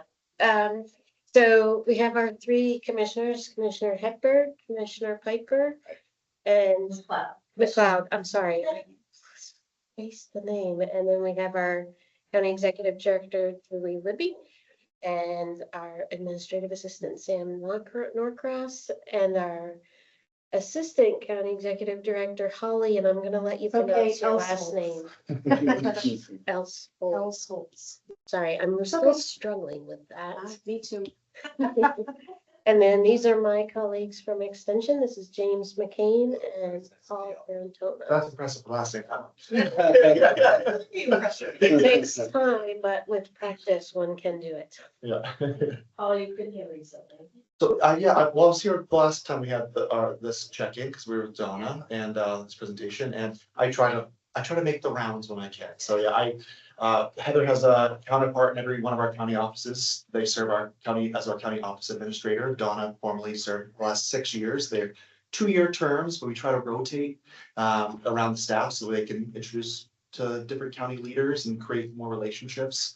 So I help support Heather and her counterparts across the state and all our advisory councils and just other pieces here for extension as well. So your last name was Norcross? Mhm. So my oldest friend's last name is Norcross, is from North Adams. Oh, yeah, out that way. Not that I'm aware. I feel like speaking of last names with McLeod that came up, I know this, I just learned that we're gonna have a meeting with our COAs out in Merrimack County at McLeod. At the McLeod, was my father-in-law. That's Yes. what Melissa was telling me. And, that- and so it was so long ago, that building, I was there when that building was like formally named and all of that. And then now that building, it's not really, it was when they built the new nursing home, it Yeah. was the building they did, and then, and now, of course, it's not used for that purpose, and I have no idea what's going on, but anyhow. That's where our extension office is now there. Ah, So, okay. we were formerly in the building in front of it, and then that's being, I think, the county daycare. Yeah. That's gonna be converted to, and so we have one of the floors is where we embedded the county there, which is great, so we're around the other county So offices. Dr. McLeod was the county, doctor. nursing home and whatever for many years after he, retired from his practice. Hmm. Yeah, Cool. but that's, I mean. I almost 50 years. Very cool. Small world, state. Yeah. Well, there's a lot to talk about in your budget. As per always. usual, yes. Yes. Yeah, so I imagine you've all seen it, and as you know from previous years, our budget, a lot of it boils down to staff.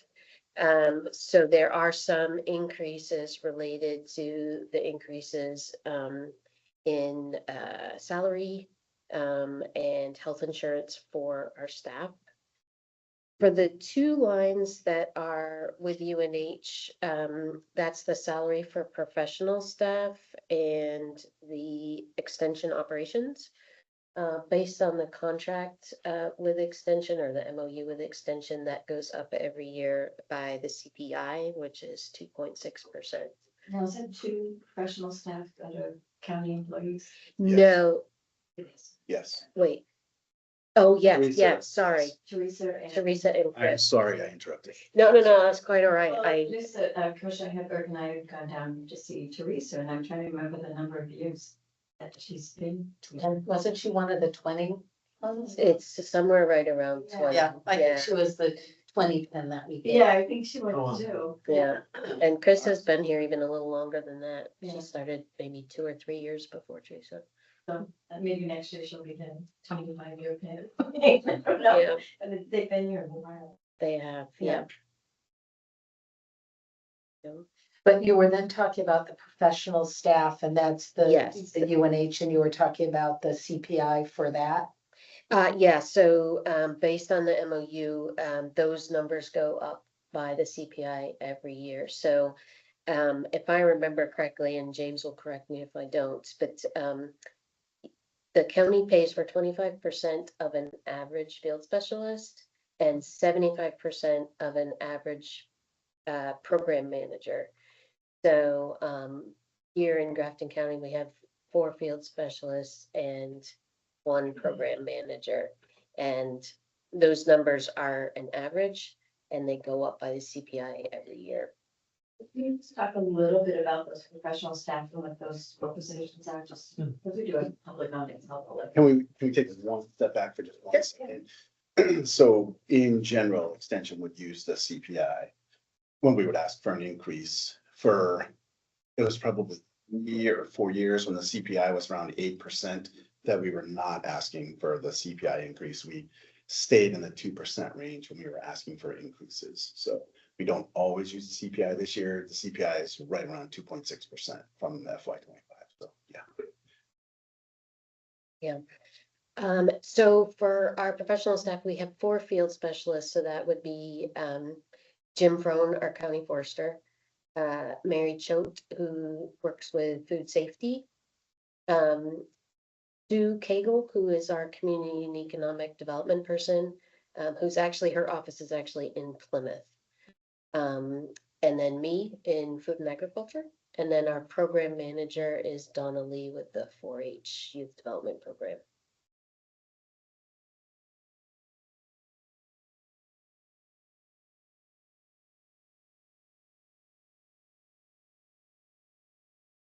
Those are great resources for our. Well, thank you.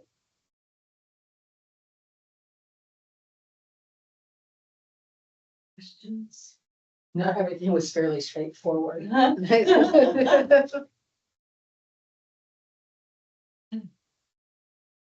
Thank Thank you very much. Thank you all. That way we show goodbye. Appreciate you. Great. Thanks for doing everything that y'all do. Truly, it's important work and we just really appreciate y'all too. And we appreciate the extension, so. Thank you. Great day. The only thing I'll add for my part is that, obviously we're open to questions anytime. So, Great. obviously, we're open door and open phone call away and whatnot. So. Heather, Please do you use know if speakers. they actually filed the congressionally directed spending grant for Sure. I So- believe that's in progress still. the grant applications are due on So I know that March 6th. there was a conversation taking place, and so we can, the director, the associate dean director and Anthony Davis were part of those conversations. They had gone down to DC, and so if you need that information, I can reach out to Amy. And see if Well, we they can just, get it. they came and met with the commissioner and Yes. told them that they were going to apply for Yeah. that, CDS, and I just didn't know if it had been applied. So all I know is that that conversation had taken place. I don't know if it was applied for, but if you need that It sounds information. like, I think came back to us at one point and said that they were planning to move forward. Yeah. Right? That's, he had said that Yeah. before, Right. Yeah, So it was you- my understanding Yeah. they were considering. yeah, the deadline was March 6th. Oh, I had not So, heard that. if it had been. So several weeks ago. Yes. Yeah. I can ask the question right this very. Yeah. If you'd like to. Right, and thank you for driving up here and to. That's one of my favorite rides. It's so. It's a nice beautiful up ride. here. It That's really good is. part. It's just a Yeah. nice excuse to come and visit a county office and some, like, meet with staff in person and, you know, because we try to be mindful of our we carpool, but more mindful of our mileage and whatnot, getting around the state, but also every once in a while, it's good to have the excuse to come out and see faces and. Drive a piglet on your way out. More than you expected. I did that. No, we've got, how many, what did he say, how many do we have now? There was 9 and then there was 15 born and we lost a few and Cool. we're expecting more, so. Oh, well. Yeah, we're expecting lots more. Isn't that nice? You know what, I'll say my son, my youngest who's 3.5, has been asking me almost maybe every other day, when are we getting a pet? When are we getting, when are we getting a cat? When am I getting a dog? Can I have a cat? Can I have a dog? If I came home with a little piglet, would I be a little bit? But these are not the little pot belly ones. I understand, yeah. You know, I have plenty of acorns in my yard that can feed a piglet for life. Yeah, that's what they use in Spain for the, Right, yeah, right. you know, whatever that is, jamon, whatever they have for the nice, yeah, plenty of acorns to feed pigs. Well, it's a nice day for a ride anyways. It was great. It was Yeah. really great. Some roads are definitely, frosties are definitely there. I mean, that's true. That's true. Welcome to the northern part of the state. Totally, Yeah. totally. But I would tell you, every single time I drive across the state and I get to see the mountains in the backdrop, it's just got Beautiful. Yeah. just like breathe in. It's just like tranquility, you know? Anyhow. They don't keep. Thank you. If I get an answer in the next couple of minutes. We'll be here. Okay. Pop up. So if I can't get in the next couple of minutes, we'll let Heather know. Great. Thank you. Thank you all very much. Be well. I did want to say that, I got a text from someone who was online and said that the three of us, even though the mic is right here between us, that we were muffled. So it was not that we were not speaking clearly.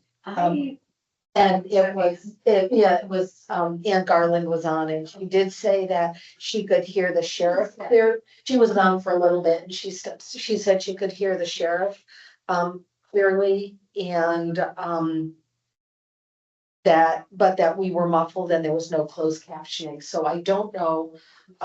It like something like Zoom, you can do closed captioning. I don't know if we can do that with Teams, but I will say, I know Mr. DeMayo asks us frequently Yeah. about that. Yeah. And Representative Spar said the meeting on Tuesday was clear, but clearly today, despite this being right in front of us, I don't know what the issue is.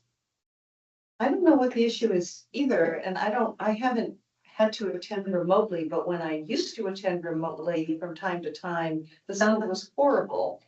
And I don't know if I don't know if that's the case now, but I do think that we owe it to the public to be sure that they can hear. And so what is the problem and can it be? And that's why I mentioned it, because we have heard various things, but it was, she did let me know that because, away. right, she just let me know that we had been muffled. Right. Yes, we'll. So do we have? Maybe, didn't you mention the other day, maybe not, maybe somebody mentioned getting a third? It Someone doesn't matter because it's right here.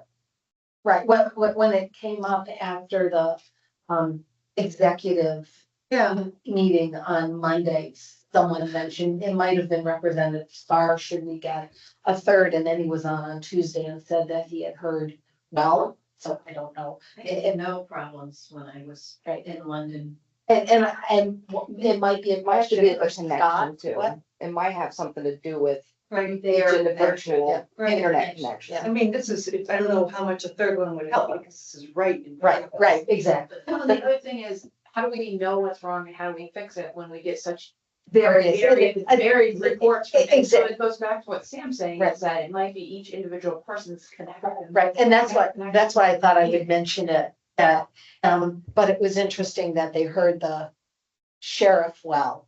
And the three of us were muffled, that made no. I don't think she was talking any louder than we've done. Yeah. Mary also turned this way talking to the sheriff and she's talking. back. Mm.